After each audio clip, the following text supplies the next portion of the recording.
you do. If you ain't, they'll know it. They'll see it in a heartbeat. I think it's more like what you're willing to become. And I think a man would have to put his soul at hazard. And I won't do that. I think now that maybe I never would.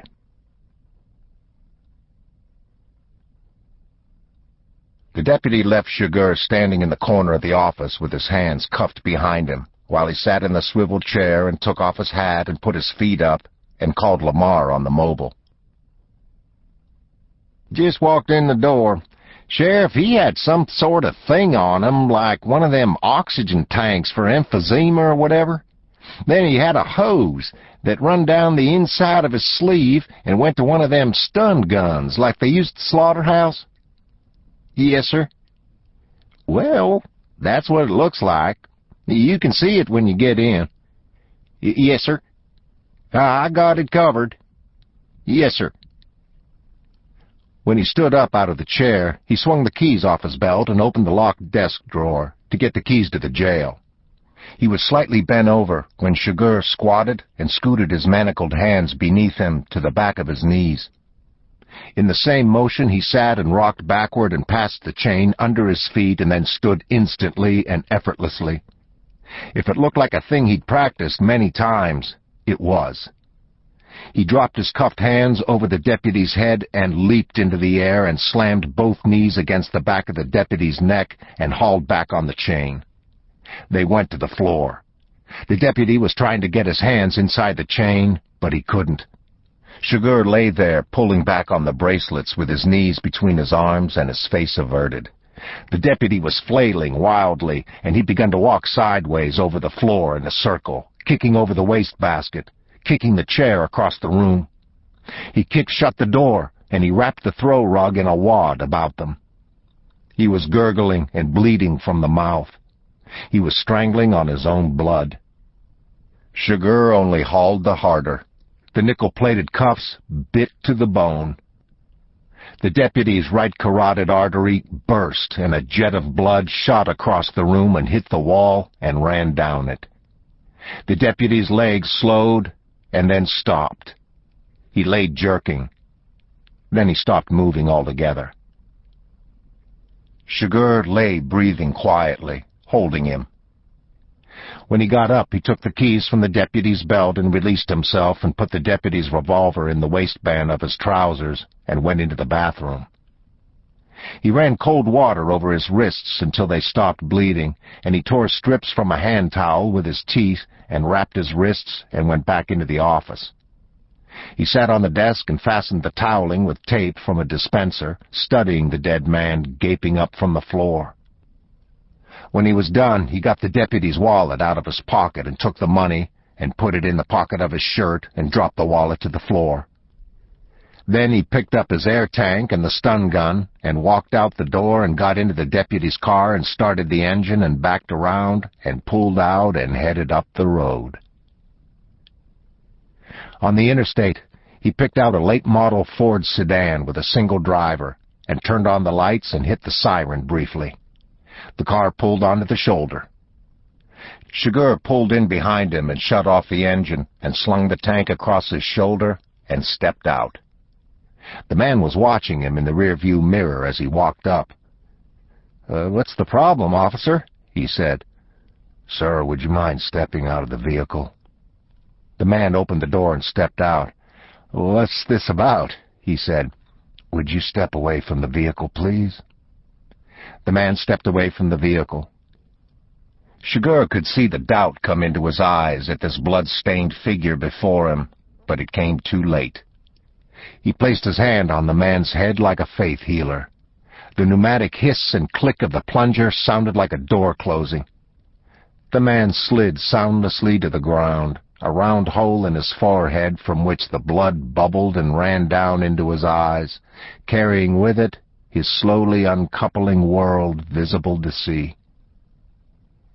Sugar wiped his hand with his handkerchief.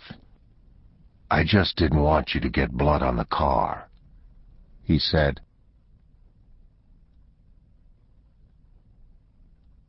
"Moss," sat with the heels of his boots dug into the volcanic gravel of the ridge and glassed the desert below him with a pair of 12-power German binoculars.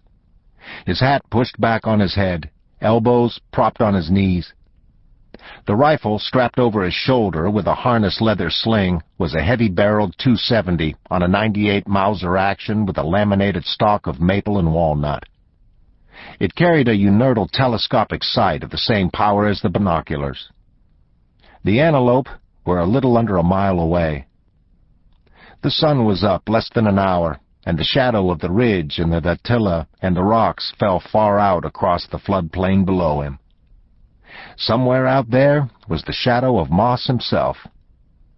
He lowered the binoculars and sat studying the land. Far to the south, the raw mountains of Mexico, the breaks of the river. To the west, the baked terracotta terrain of the running borderlands. He spat dryly and wiped his mouth on the shoulder of his cotton work shirt. The rifle would shoot half-minute of angle groups, 5-inch groups at 1,000 yards. The spot he'd picked to shoot from lay just below a long talus of lava scree, and it would put him well within that distance.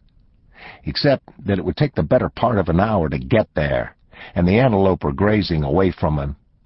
The best he could say about any of it was that there was no wind.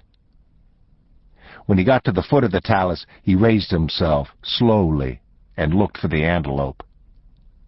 They'd not moved far from where he last saw them, but the shot was still a good 700 yards. He studied the animals through the binoculars. In the compressed air motes and heat distortion, a low haze of shimmering dust and pollen. There was no other cover, and there wasn't going to be any other shot. He wallowed down in the scree and pulled off one boot and laid it over the rocks and lowered the forearm of the rifle down into the leather and pushed off the safety with his thumb and sighted through the scope. They stood with their heads up, all of them, looking at him. "Damn," he whispered. The sun was behind him, so they couldn't very well have seen light reflect off the glass of the scope. They'd just flat seen him.